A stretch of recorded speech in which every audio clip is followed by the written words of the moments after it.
Hey, nama gue Agung. Gue sehari-hari bekerja sebagai dokter umum di salah satu rumah sakit swasta.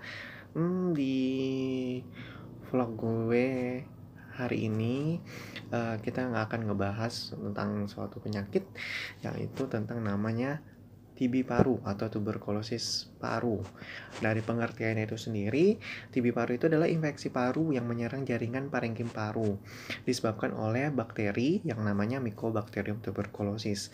Dan berdasarkan hasil dari pemeriksaan sputum, pemeriksaan dahak itu, TB paru itu ada yang dibagi dua. Ada yang TB paru dengan hasil sputumnya positif, 2 dari 3 spesimen, apapun TB paru dengan hasil yang negatif. Dari 3 spesimennya menunjukkan hasil yang negatif, tetapi dari hasil ronsen atau fototorak menunjukkan hasil yang positif. Sedangkan berdasarkan tingkat keparahannya, TB paru itu dibagi dua juga. Ada TB paru dengan kelainan paru yang luas, ada TB paru dengan kelainan paru yang sedikit. Kalau berdasarkan riwayat dari pengobatannya, TB paru itu ada kategori kasus yang baru, ada kasus yang kambuhan atau drop out, atau juga gagal terapi maupun yang kronis.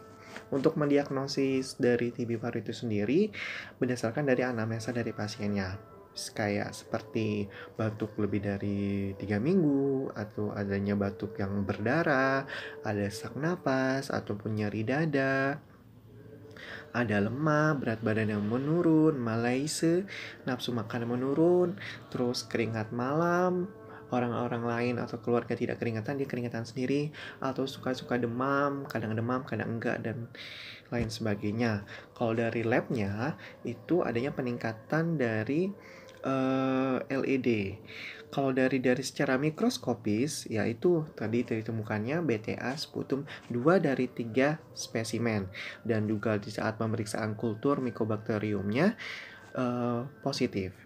Untuk radiologisnya bisa dilakukan ronsen, baik PA maupun lateral.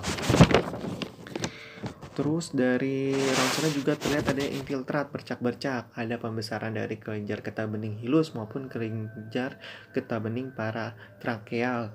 Bisa miliar, bisa terdapat ada gambaran atelektaksis, effusi pleura, kalsifikasi, bronkiektasis, adanya kavitas dan destroyed lung, di mana paru-paru seperti luluh penampakannya. Dari pemeriksaan imunoserologi sendiri, tes Mantox menunjukkan lebih dari 15 mm. Terus untuk bedain apa sih itu TB paru, apa sih cara mendiagnosanya atau cara membandingkannya, itu bisa dengan pneumonia, diagnosis bandingnya, tumor atau keganasan paru, jamur paru maupun penyakit paru. Nah, untuk terapinya sendiri dari tuberkulosis paru itu sendiri, pertama adalah istirahat. Stop merokok untuk bagi yang perokok. Juga bagi yang baik juga untuk yang tidak merokok.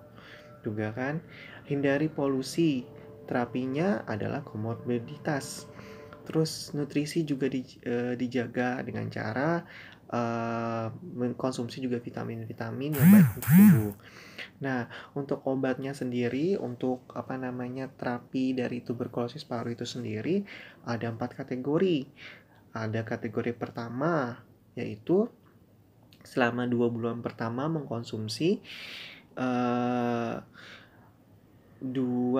HRZE, dan 4 bulan berikutnya mengkonsumsi 4 HR. Nah, kategori pertama ini untuk penderita baru dengan TB paru BTA atau sputum yang positif. Bisa juga untuk TB paru BTA yang hasil negatif, tetapi ronsennya menunjukkan hasil yang positif dan keadaan klinis pasien yang berat. Yang ketiga, untuk juga bisa dengan TB ekstra paru, berarti di luar paru, dengan keadaan klinis yang berat. Untuk kategori yang 2, di mana dikonsumsi 2 RHZES, kemudian 1 bulan RHZE, dan berikutnya adalah 5 HRE. Kategori kedua ini untuk penderita yang kambuh, untuk penderita yang gagal dengan pengobatan atau dengan pengobatan yang setelah lalai. Nah, kategori ketiga itu mengandung 2 bulan pertama mengkonsumsi 2 HRZ dan 4 HR.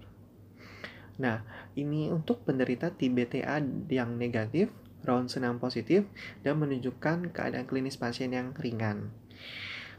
Maupun juga bisa juga dengan TB ekstra paru yang ringan. Ada juga dinamakan kategori sisipan. Kategori sisipan ini mengandung HRZE. Bila pada akhir tahap intensif pengobatan, biasanya pengobatan paru-paru itu sebenarnya selama 6 bulan, 2 bulan intensif dan 4 bulan lanjutan. Nah, bila pada akhir pengobatan itu pasien masih menunjukkan dahak yang positif. Untuk kategori-kategori obatnya itu bisa ada mengandung itu pyrazinamid, rifampicin, isoniazid, streptomycin, dan ethambutol. Nah, untuk ini saya berdasarkan berat badan juga bisa ditentukan dosisnya. Saya kasih lihat. Ada yang berat badan kurang dari 50 kilo maupun dengan berat badan 50 kilo. Oke, sekian untuk hari ini tentang TB paru dan hidup sehat untuk semuanya.